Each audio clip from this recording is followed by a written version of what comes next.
जरा दमदार आवाज लगाइए सब। और लगाइए, नहीं लगा। जो history of visual art and design के एमिनेंट स्कॉलर हैं, जैनिज़्म के ऊपर इनका बहुत ज़्यादा फोकस है और बनारस में रहते हैं तो बहुत सारी बातें बनारस के ऊपर ये थोड़ा बहुत आपसे आज किंवदंतियाँ या जो घाट है, जो बनारस का एक कल्चर है, उसके बारे में कुछ बात करेंगे। मैं इनका सहयोगी उसी फैकल्टी के अंदर डॉक्टर मनीष अरोड़ा हूँ, डिपार्टमेंट ऑफ अप्लाइड आर्ट में टीचर हूँ। और बहुत सारे लोग ऐसे होंगे जो कहते तो नहीं होंगे, लेकिन मैं पहले बनारसी हूँ, बाद में भारतीय हूँ। तो इसी कॉन्सेप्ट के साथ आज हम लोग इसमें आपको आमंत्रित किए और बुलाने के लिए लाए हैं। आप सब भी बनारस का जीवन खुद ही जीते, कुछ भी हम नया ऐसा बनाने नहीं जा रहे हैं। वो तो ये है कि सुनहरी शाम है, अच्छा मौसम निकला है।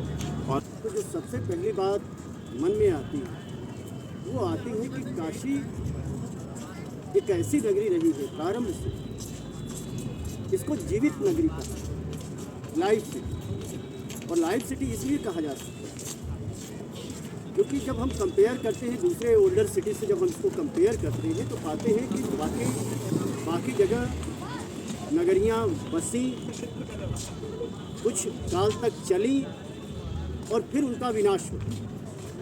लेकिन काशी के बारे में एक चीज़ निश्चित है, और ये पुरातात्विक यानी हम आर्कियोलॉजिकल पॉइंट ऑफ व्यू से बात करें, लिटरेरी पॉइंट ऑफ व्यू से बात करें, या किंवदंतियों के आधार पे बात करें, सभी आधार पे हम पाते हैं कि काशी लगातार इसकी प्रक्रिया, इसकी निर्माण प्रक्रिया, इसकी जो सांस्कृतिक प्रक्रिया है वो लगातार चलती है। इसका सबसे सुंदर उदाहरण आप जहाँ बैठे हुए हैं, ये घाट। इन घाटों पे जो सबसे पहला घाट आता है वो राजघाट, जस्ट इसके बाद राजघाट जहाँ पुरातात्विक खुदाई हुई, वो पहला घाट रहा जहाँ से काशी का जो पुरातन वैभव है वो हमारे सामने आता है। और वहाँ से निकले हुए तमाम जो अवशेष हैं वर्तमान में भारत कला भवन में संग्रहित, जो काशी हिंदू विश्वविद्यालय का आवासीय परिसर जो संग्रहालय है, आप यूँ कह सकते हैं कि इतना बड़ा संग्रहालय पूरी दुनिया में ऐसा विश्वविद्यालय के स्तर का संग्रहालय कहीं और नहीं है। और उसको अगर किसी को श्रेय प्राप्त है तो वो काशी हिंदू विश्वविद्यालय को प्राप्त है। काशी हिंदू विश्वविद्यालय में से जुड़े हुए नारायण साहब ने पहली बार यहाँ पे खुदाई की, और तब हमें पता चला कि काशी का इतिहास इस सन से नहीं शुरू हुआ, बल्कि 8वीं सदी ईस्वी पूर्व यानी 8th सेंचुरी BCE से प्रारंभ हुआ। और ये आर्ट आर्टिफैक्ट्स जो हमें मिले, ये आर्ट आर्टिफैक्ट्स हमें कई रूपों में मिले, जैसे सील्स एंड सीलिंग्स के रूप में मिले, इमेजेस के रूप में मिले, ताम्रपत्र लेख के रूप में मिले, और बहुत सारी चीज़ें मिली जो इसको प्रमाणित करती है कि काशी के घाट जो आज जिस रूप में दिख रहा है, ऐसा नहीं था कि काशी के घाट पहले से नहीं थे। हाँ, ये जरूर था कि इतने भव्य स्वरूप इनका नहीं रहा होगा।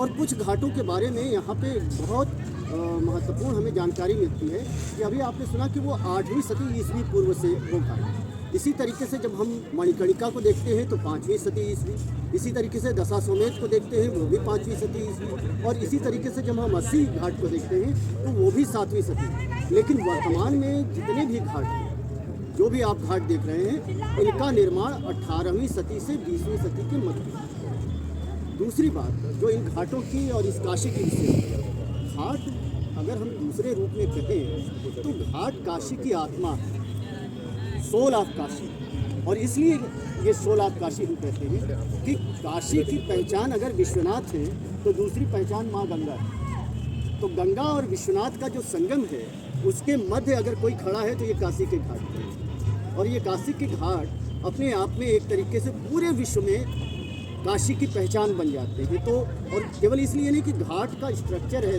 ये सारी चीज़ें ठीक है। इसकी जो सबसे बड़ी विशेषता है, इन घाटों की जो सबसे बड़ी विशेषता है कि यह अपने आप में मिनी इंडिया, लघु भारत, यानी हर पूरे भारत, और आप भारत के बारे में जानते हैं कि भारत विविधताओं का देश है। और इसीलिए हम कहते हैं कि मतलब यूनिटी इन डाइवर्सिटी की जो हम बात करते हैं, अगर उसे हमें कहीं एक जगह आके देख लेना है, समझ लेना है, तो वो काशी पर्याप्त है समझने के लिए। फॉर एग्जाम्पल, आपको जब आप दरभंगा घाट से उधर बढ़ेंगे तो दक्षिण भारत से संबंधित आपको घाट मिल जाएंगे। कर्नाटका घाट है, हनुमान घाट है, और वहाँ पे इस घाट के ऊपर जो लोग निवास करते हैं वह उसी क्षेत्र के लोग निवास करते हैं, और केवल निवास नहीं करते बल्कि उनके साथ साथ वहाँ की पूरी जो सांस्कृतिक स्वरूप है।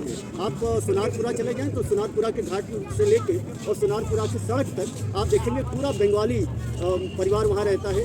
उनके अपने जो सांस्कृतिक क्रियाकलाप है, जो धार्मिक क्रियाकलाप है, सब कुछ संपादित होते हैं। इवन बंगाली गमछा आपको चाहिए तो सुनारपुरा में आपको मिल जाएगा। इसीलिए एक प्रोफेसर से डॉक्टर थे, पैथोलॉजिस्ट थे, और लेकिन काशी को उन्होंने जिया। नाम था उनका डॉक्टर भानुशंकर मेहता जी। भानुशंकर मेहता जी ने काशी के बारे में कहा 7 वार 13 त्योहार। 7 वार और 13 त्योहार, यानी काशी वह नगरी है, कोई भी पूरे विश्व में ऐसी नगरी नहीं होगी जिसके पास इतनी बड़ी संपदा हो कि एक सप्ताह में 13 त्योहार पड़ते हैं और काशी की जनता हर त्यौहार मनाती है। मजा ये तो काशी को देखने से ज़्यादा काशी महसूस करने की चीज़ है। जितना इसको आप फील करेंगे और इसकी फीलिंग आप देख लें, आपको पता तक नहीं चलेगा कि एक करोड़पति लाल गमछा बांधे हुए हर हर महादेव करते हुए कब झम्म से कूदेगा और फिर निकल कर यहाँ पे तेल मालिश करता हुआ मिल जाएगा। और हो सकता है कि उसके बगल में जो बैठा हुआ है वह एक रिक्शे वाला बैठा हुआ है। उसकी एक दूसरी बात भी आपको सुना। राजेंद्र प्रसाद घाट पे शास्त्रीय संगीत से संबंधित कार्यक्रम हो। एक बार का वाकया है, जैसे भाई साहब बैठे हुए, ऐसे बैठा हुआ था, मुझे नहीं पता वो गमछा वमछा बांधे हुए, क्योंकि बनारस में सब गमछा बांधे हुए, तो उसमें आप पहचान नहीं कर सकते कि रिक्शे वाला बैठा हुआ कि करोड़पति बैठा हुआ। वो सुन रहा था और प्रसन्ना जी को सुन रहा था, हम भी सुन रहे थे। वो ऐसे कहता है, गुरु पहले वाला मजा ना आया। आप कल्पना कर सकते हैं कि एक रिक्शे वाला शास्त्रीय संगीत के उस गूढ़ प्रश्नों को, उन गूढ़ समस्याओं को न केवल महसूस करता है बल्कि वो प्रतिकार भी करता है और सीधे कहता है कि गुरु मजा ना आया। और ये जो मजा ना आया यानी उसके कानों में जो ध्वनि पहले पड़ी हुई है उसी कलाकार की, वह आनंद उसके उस कार्यक्रम में नहीं आया और उसने सीधे मना कर दिया कि भैया तोरे में वो दम दिलासा ना हो। ये है काशी की पोटेंशियल।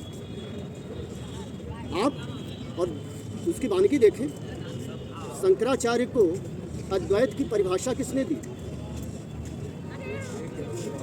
अद्वैत के में सत्यनिष्ठा की परीक्षा लेने में किसने काम किया? तो यहाँ का डूम। यानी ये जो नाविक हैं ये अपने आप में पूरी तरह काशी है। इन्हें केवल साधारण व्यक्ति न समझे, ये काशी के जीत। अगली बात, काशी अपनी पांडित्य परंपरा के लिए जाना जाता है। आप जानते हैं कि नालंदा और तक्षशिला के बाद काशी वो स्थल थी। अभी आपने सुना कि बुद्ध को भी यहाँ आना पड़ा, शंकराचार्य को भी यहाँ आना पड़ा, मंडन मिश्र से शास्त्रार्थ करना पड़ा, ये सारी घटनाएं हुई।